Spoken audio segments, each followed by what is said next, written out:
Shalom. आज जिस विषय पर आपसे बात करना चाहता हूँ वो विषय है फलवंत होना, बेयरिंग फ्रूट्स। यूहन्ना उसका 15 अध्याय 16 पद कहता है, तुमने मुझे नहीं चुना परंतु मैंने तुम्हें चुना है और तुम्हें ठहराया ताकि तुम जाकर फल लाओ और तुम्हारा फल बना रहे, कि तुम मेरे नाम से जो कुछ पिता से मांगोगे वह तुम्हें देगा। यह वचन साफ साफ कहता है, यीशु मसीह कहते हैं कि तुमने मुझे नहीं चुना परंतु मैंने तुम्हें चुना है। यीशु मसीह हमको चुना है।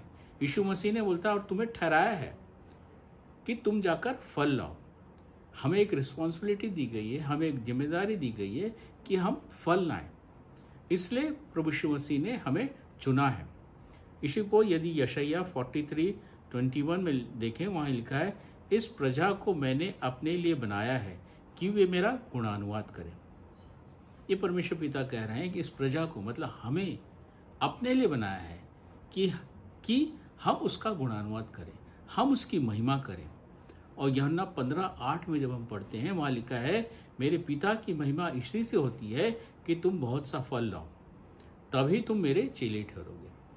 तो परमेश्वर पिता ने हमें अपनी महिमा के लिए बनाया, अपनी गुणानुवाद के लिए बनाया है, और उसकी महिमा तभी होती है तब जब हम उसके लिए फल को लेके आते हैं।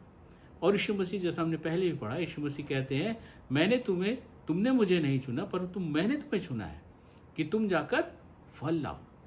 तो ये फल लाने की जिम्मेवारी, इसका कर्तव्य हमारा है कि हम प्रभु यीशु मसीह के लिए, हम परमेश्वर पिता के लिए फल लाएं।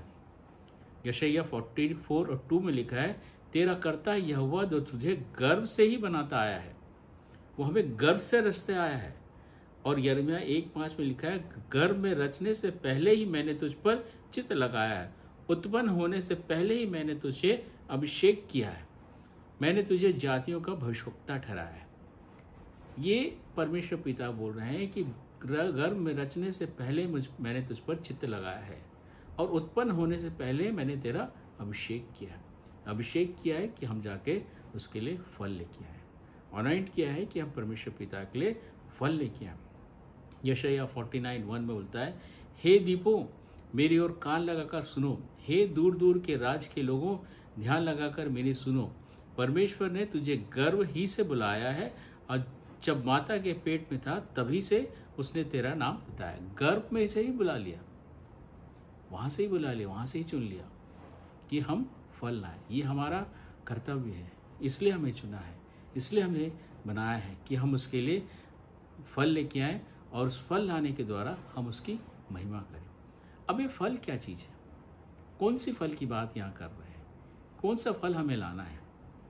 क्या हमें आम लेके आना है? क्या हम संतरा लेके आना है? कौन सा लाना है?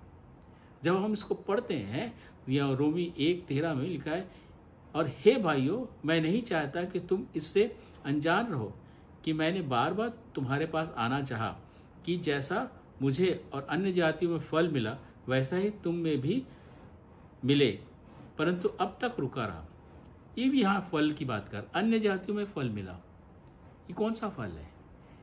ये वो फल है जब अविश्वासी लोग, जो यीशु मसीह पर विश्वास नहीं करते, उनको जब यीशु मसीह के हम पास लेके आते हैं, यीशु मसीह से मेल मिलाप करते हैं, तो ये इनको वचन फल कहता है, इनको वचन फल कहता है। इसको और हम समझने की कोशिश करेंगे रोमी 16:5 में, और उस कलीसिया को भी नमस्कार जो उनके घर में है, मेरे प्रिय इपेनुतुस को जो मसीह के लिए आसिया का फैला फल है, नमस्कार।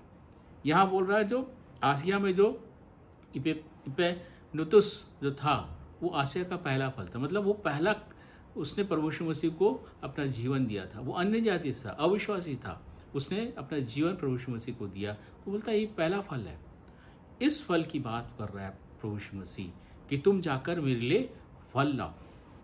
अब हम फल कैसे ला सकते हैं? फल लाने की जो शर्तें हैं उसको भी हमको देखने की जरूरत है कि हम किस प्रकार से परमेश्वर पिता के लिए, यीशु मसीह के लिए फल ला सकते हैं। पहली जो शर्त है, पहला जो कंडीशन है, गुड सॉइल, अच्छी भूमि। एक अच्छी भूमि का होना बहुत जरूरी है फल को लाने के लिए।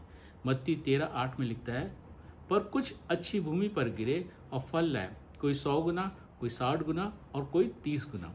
इसी को हम मत्ती 13:23 में पढ़ते हैं। वहाँ लिखा है, जो अच्छी भूमि में बोया गया वह यह है जो वचन सुनकर समझता है, फल लाता है, कोई 100 गुना, कोई 60 गुना, कोई 30 गुना।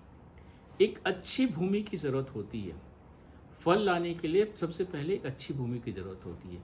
अगर भूमि अच्छी नहीं होगी तो फल नहीं आ पाएगा, पेड़ उगेगा ही नहीं। इसलिए पेड़ को उगने के लिए एक अच्छी भूमि का होना बहुत जरूरी है। यशायाह 5 और 2 कहता है, 5वां अध्याय 2 पद कहता है, उसने उसकी मिट्टी खोदी और उसके पत्थर बिनकर उसमें उत्तम जाति की दाखलता लगाई। उसके बीच में उसने एक गुम्मट बनाया, दाखरस के लिए एक कुंड भी खोदा। तब उसने दाख की आशा की, परंतु उसमें निकम्मी दाख निकली। पहला क्या लिखा है? उसने मिट्टी खोदी। मिट्टी खोदी मतलब मिट्टी जो हार्ड थी, मिट्टी जो एकदम कड़क हो चुकी थी, उसको उसने खोदा, उस मिट्टी को नरम किया, उसमें पत्थर चुने, उसमें जो जंगली कटारें थी, बहुत जो बेकार चीजें थी, उसको निकाल कर बाहर किया। यही हाल हमारे जीवन का है।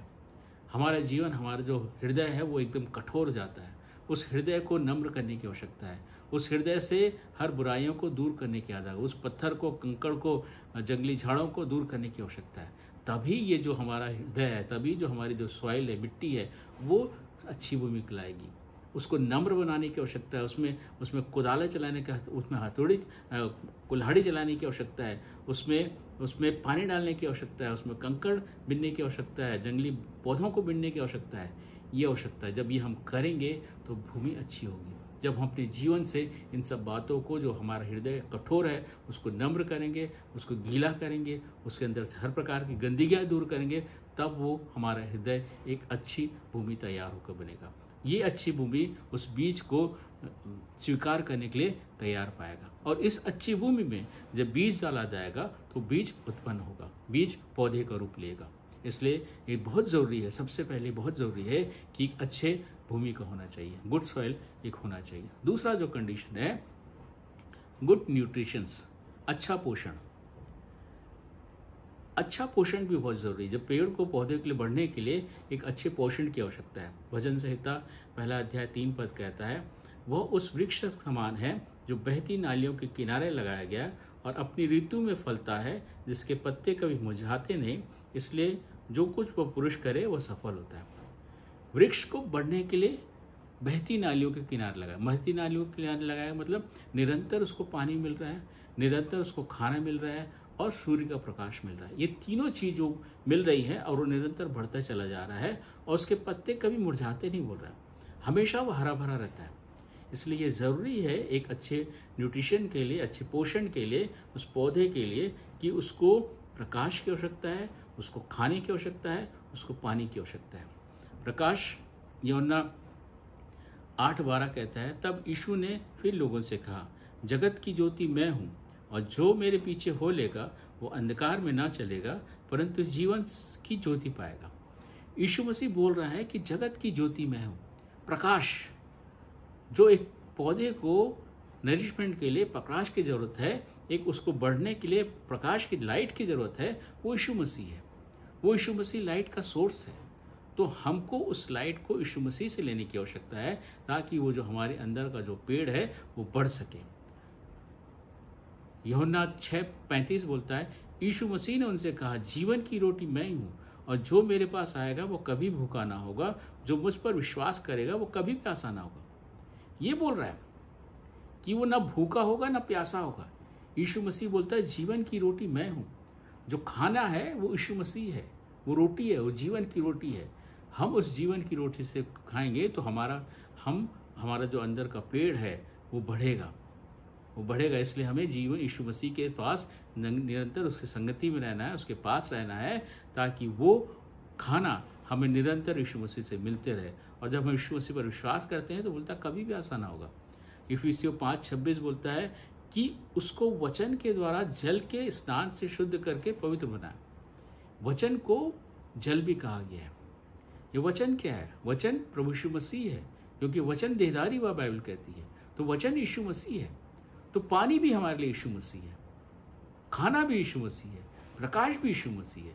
तो हमको निरंतर यीशु मसीह के साथ बने रहने की आवश्यकता है। हम यीशु मसीह से दूर होकर कुछ भी नहीं कर सकते।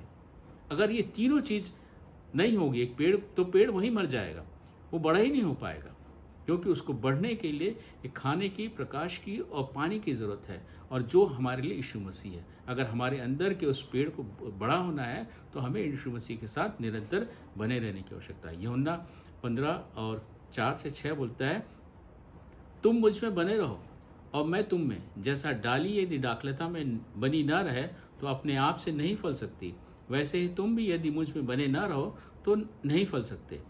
यहाँ साफ बोल रहा है, यदि तुम मुझ में नहीं बने रह सकते, नहीं बने रहोगे तो फल नहीं सकते।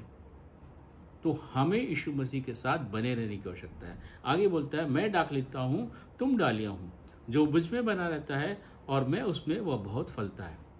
बहुत सा फल लाने के लिए हमें अपनी दाखलता से जुड़े रहने की आवश्यकता है, हमें परमेश्वर प्रभु यीशु मसीह से जुड़े रहने की आवश्यकता है, तभी जाकर हम फल ला सकते हैं। आगे लिखा है, क्योंकि मुझसे अलग होकर तुम कुछ नहीं कर सकते। मुझसे अलग होकर तुम कुछ भी नहीं कर सकते।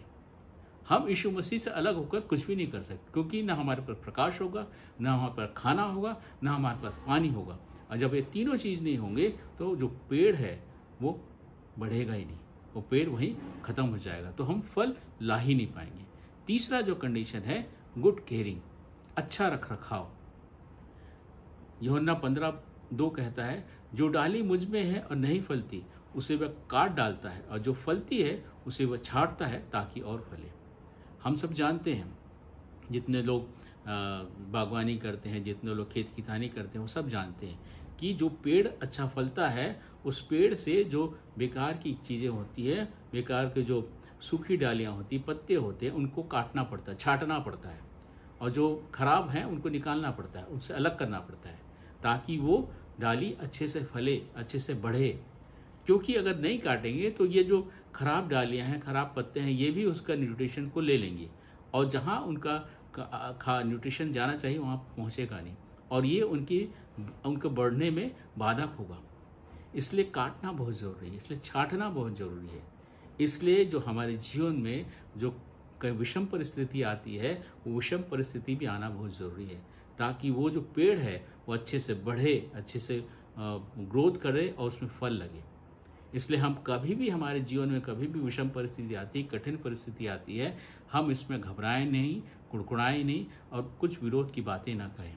इब्रानी 12:10 कहता है, वे तो अपनी अपनी समझ के अनुसार थोड़े दिनों के लिए ताड़ना करते थे, पर यह तो हमारे लाभ के लिए करता है कि हम भी उस पवित्रता के भागी हो जाएं। किसकी बात कर रहा है? यह संसारिक पिता की बात करता है। संसारिक पिता भी अपने बच्चों को मारते हैं, डांटते हैं। ये बोलता है, लेकिन अपनी अपनी समझ के अनुसार थोड़े दिनों के लिए ताड़ना करते हैं। तो संसारिक माता पिता है, थोड़े दिनों के लिए ताड़ना करते हैं, अपनी अपनी समझ के लिए। लेकिन परमेश्वर पिता जो ताड़ना देता है वो हमारे लाभ के लिए होती है, ताकि हम उस पवित्रता के भागी हो जाएं। इसलिए ज़रूरी है कि वो हमारी कटाई छटाई भी हो, हमारा रखरखाव ठीक से हो, ताकि वो पेड़ बढ़े और उसमें फल लगे, और हम जाके परमेश्वर पिता के लिए, यीशु मसीह के लिए फल ला सकें। इसलिए हमारे अंदर, जैसा हमें प्रभु यीशु मसीह ने कहा है कि तुम जाकर फल लाओ, उस फल लाने के लिए एक अच्छी भूमि का आवश्यक है, एक अच्छे पोषण की आवश्यकता है, और एक अच्छे रखरखाव की आवश्यकता है। अगर ये तीनों चीज़ हमारे जीवन में है, अगर ये तीनों चीज़ हमारे जीवन में पूरी होती हैं, तो हम परमेश्वर पिता के लिए, यीशु मसीह के लिए फल ला सकते हैं और उसके चेले ठहर सकते हैं। इसलिए ज़रूरी है कि हम अपने जीवन का अवलोकन करें और इन बातों को अपने जीवन में उतारें और स्वीकार करें, और अपने जीवन को, अपने हृदय को अच्छी भूमि बनाएं, और अपने यीशु मसीह के साथ संगति में रहे, ताकि उससे प्रकाश मिलते रहे, ताकि उसके खाना मिलते रहे, ताकि उससे हमें पानी मिलते रहे, ताकि हम उसमें बढ़ते चले जाएं, दृढ़ होते जाएं, मजबूत होते जाएं। और जब वो हमारी ताड़ना करता है, उस ताड़ना के लिए उसको धन्यवाद दें, ताकि वो हमारे लाभ के लिए वो ताड़ना होती है, और हम उसके बाद हम जाकर उसके लिए अच्छा फल ला सकें, बहुत से फल ला सकें। परमेश्वर इन वचनों के द्वारा हम सबों को बहुतायत की आशीष दे।